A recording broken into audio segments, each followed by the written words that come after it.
اس رستے کے قریب ابن سعد حضرت سعد ابن ابی وقاص کے سر والا نیزہ زمین پہ گاڑ کے کہا تو نے باغی نہیں نمازی مارا۔ کربلا میں جو کچھ ہوا یہ یک بارگی ہوا،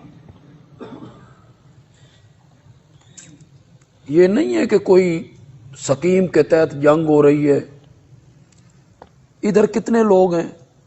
72 تو کل آدمی ہیں، ان میں خواتین کی تعداد آپ نکال دیں، بچوں کی تعداد آپ نکال دیں تو کتنے بندے بچ جائیں؟ 30 بندے ہو جائیں۔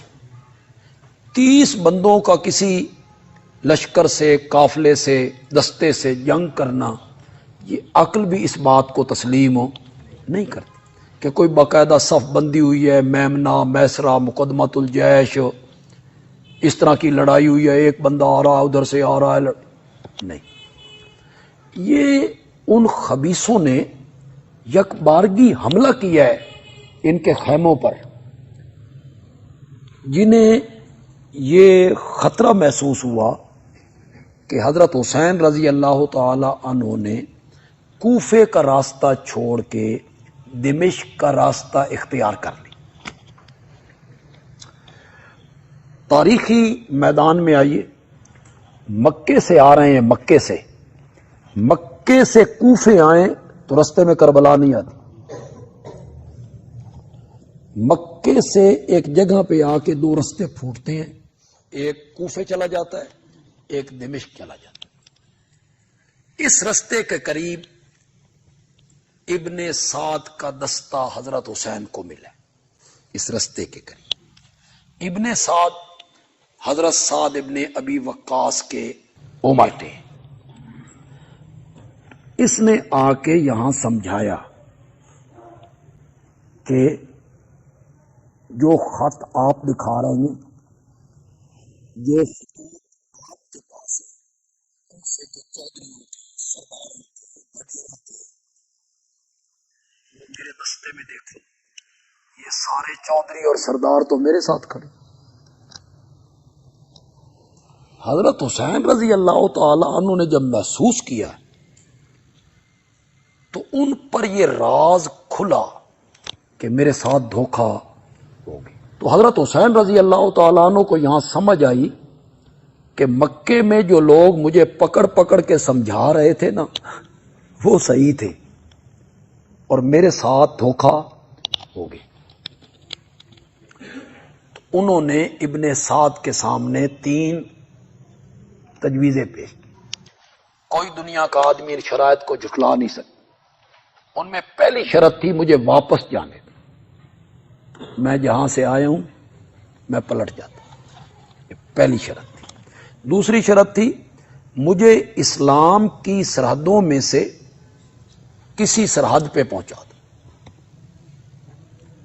تیسری شرط تھی مجھے یزید کے پاس لے چلو، فاہوا ابن عمی، وہ میرے چچا کا بیٹا ہے، فآذا یدی علی یدی، میں اپنا ہاتھ اس کے ہاتھ پہ رکھنے کے لیے تیار، میں اپنا ہاتھ اس کے ہاتھ پہ رکھنے کے لیے تیار۔ تیسری شرط تسلیم ہو گئی تو کربلا اس رستے میں آتی۔ 60 کوفی حضرت حسین کو مکے سے لا رہے تھے، وہ ساتھ تھے۔ مجھے واپس جانے دو، یہ اپنے موقف سے رجوع ہے یا نہیں؟ جو موقف ان کا مکے میں تھا کہ میں نے جانا ہے، کوفے پہنچنا ہے، جب وہ کہہ رہے ہیں کہ مجھے واپس جانے دو تو یہ موقف سے رجوع ہے یا نہیں؟ یہ اپنے موقف سے رجوع کر رہے ہیں، صحابی ہے نا، نیک نیت ہے نا، ہماری اور آپ کی طرح تو نہیں ہے نا کہ اڑ جائیں، اڑے نہیں، جب تک اپنے موقف کو صحیح سمجھا نا۔ ابن عمر کی نہیں مانی، حضرت ابن عباس کی نہیں مانی، کیا نام محمد ابن حنفیہ،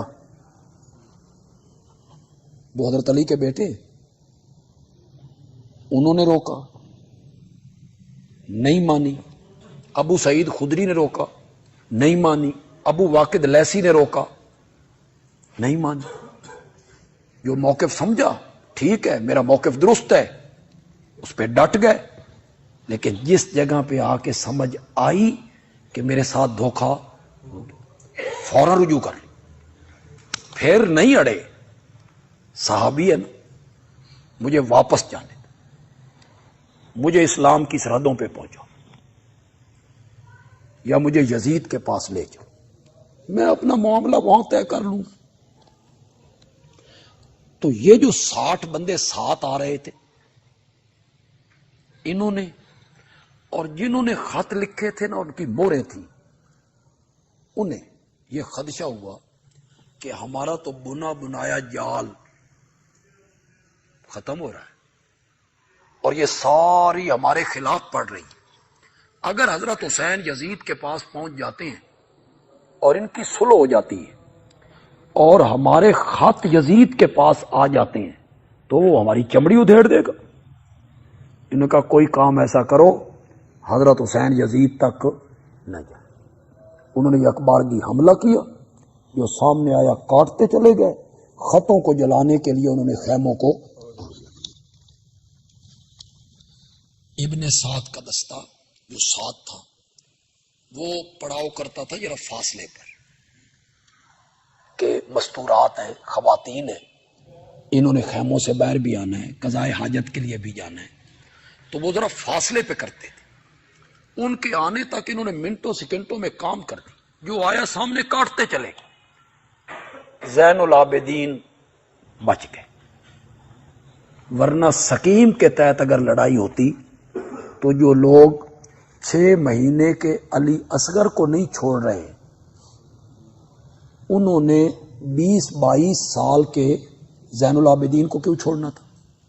اور پھر یہ کہانیاں جو ہمارے سنی وائز بھی خطیب بھی سنی، بھئی سر نیزے پہ، حضرت حسین کا سر نیزے پہ اور یہ قافلہ جا رہا، عورتیں اونٹوں کی ننگی پیٹھوں پر ہیں، ان کے سروں پہ چادریں کوئی.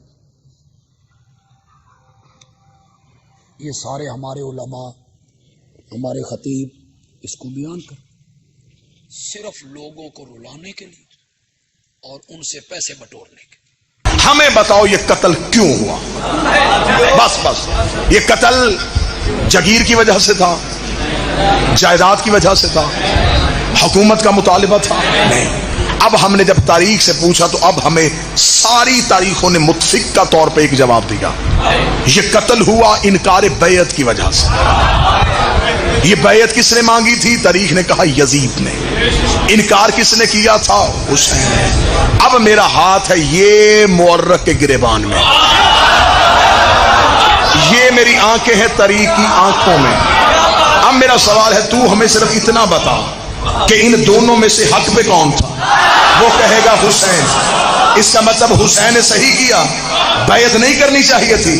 تاریخ نے نہیں کرنی چاہیے تھی. یزید نے غلط کیا، جی یزید نے غلط کیا. پھر اس کا مطلب تو مان گیا نا جو معصوم سے بیعت مانگے وہ یزید ہوتا ہے.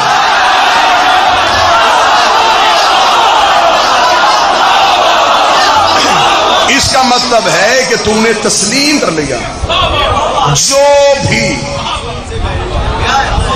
معصوم سے وہ غلط ہوتا ہے. اور پھر میرے بادشاہ کو بھی پتا تھا کہ میرے نوکروں نے کرنی ہے وکالت. میرے شہنشاہ نے بھی 26 رجب کو جملہ ہی ایسا کہہ دیا تھا. میرے مالک نے کہا تھا ولید یزید کو کہہ دے مجھ جیسا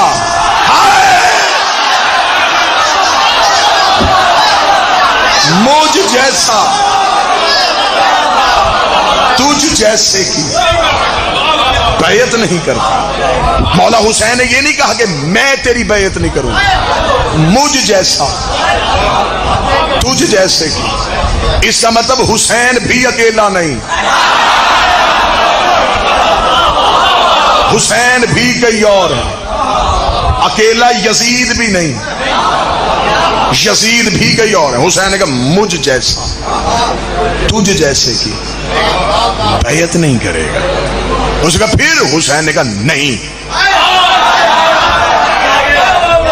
فلسفہ کربلا سننا ذرا، آج راز سننا کربلا کا. امام حسین نے 26 رجب کو تنہا حسین، ہاشمی سارے باہر ہیں، اکیلے حسین دشمن کے دربار میں کھڑے ہیں. یہاں سے اب حسین حسین نہیں رہے گا. اب یہاں سے ایک فلسفہ ابھرے گا جسے حسینیت کہتے ہیں. یہاں سے ایک مذہب جنم لے گا جسے حسینیت کہتے ہیں.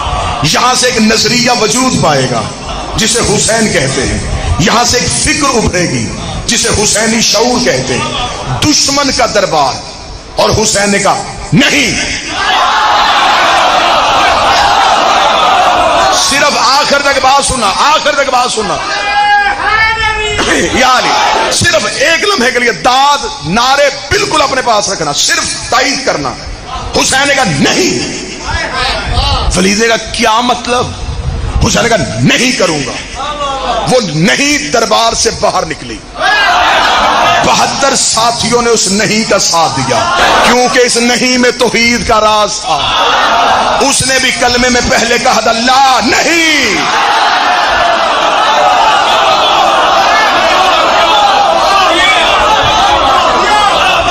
وہ نہیں بادشاہ حسین سے وہ لا کی نہیں حسین میں آئی. حسین نے وہ نہیں اپنے نوکروں کو دے دی. آج ہیں ہم انکار والے, ہم ہیں نہیں والے. ہم سے ہاں نہیں ہوتا, ہمیں طاقت کے سامنے جھکا نہیں جاتا, ہم یزید کے سامنے خوف زدہ نہیں ہوتے, ہم تلواروں سے ڈرتے نہیں ہیں, ہم موت سے گھبراتے نہیں ہیں, ہم کفن کربلا سے خرید کے لاتے ہیں, ہم خاک شفا کو چوم کے رکھتے ہیں, ہمیں موت سے گھبراہٹ نہیں ہوتی اس لیے کہ ہم نہیں کے پیروکار ہیں. دنیا کی کسی عدالت میں حسین کے اس ماتمی کو بلاؤ, جو بھی آج یزید کا دفاع کرنا چاہتا ہے وہ میری آنکھوں میں آنکھیں ڈالے. جن 72 نے حسین کا ساتھ دیا تھا میں ان 72 کے نام بتاتا ہوں, ان کی عمریں بتاتا ہوں, ان کی بلدیتیں بتاتا ہوں, ان کے قبیلے بتاتا ہوں, ان کے قد بتاتا ہوں, ان کی رنگتیں بتاتا ہوں. میں انکار کرنے والے 72 بتاتا ہوں. تو صرف اتنا کر جن لاکھوں نے یزید کی بیعت کی تھی تو بتا وہ کون ہے.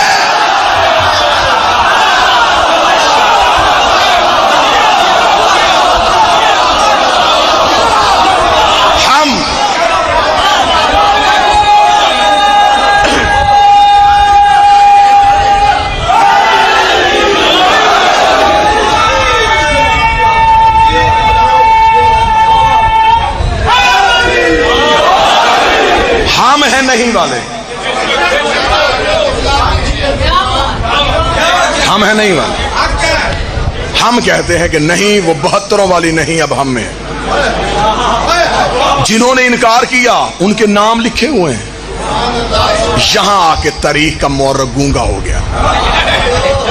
اس نے انکار کرنے والے 72 دکھا دیے. جن لاکھوں نے بیعت کی تھی وہ کہاں چلے گئے؟ ہم نہیں والے ہیں, ہم تمہیں نہیں والے دکھا دیتے. آپ ہیں ہاں والے. آپ ہمیں بتائیں جنہوں نے یزید کی بیعت کی وہ کون تھے؟ یہودیوں کا خلیفہ تو تھا نہیں.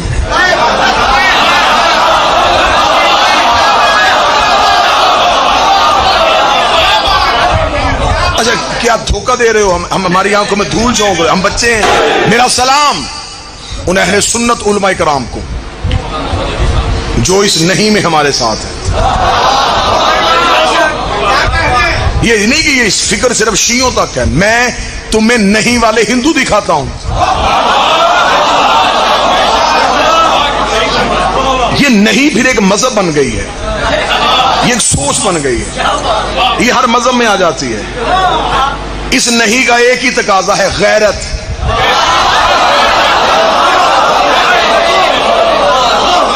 جہاں غیرت ہوگی مذہب کوئی بھی ہو یہ نہیں اس میں چلی جائے گی.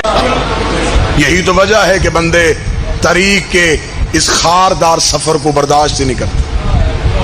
لیکن میری مجبوری ہے, میں نے سانسیں حسین سے وکالت کے لیے مانگی ہوئی. اتنی گھناؤنی تاریخ نکلی مسلمانوں کی. آج بندے کہتے ہیں صرف یزید کا تنہا فیصلہ تھا. تنہا فیصلہ کیسے؟ 70 سال تم جمعے کے خطبوں میں علی کو گالیاں دیتے رہے ہو.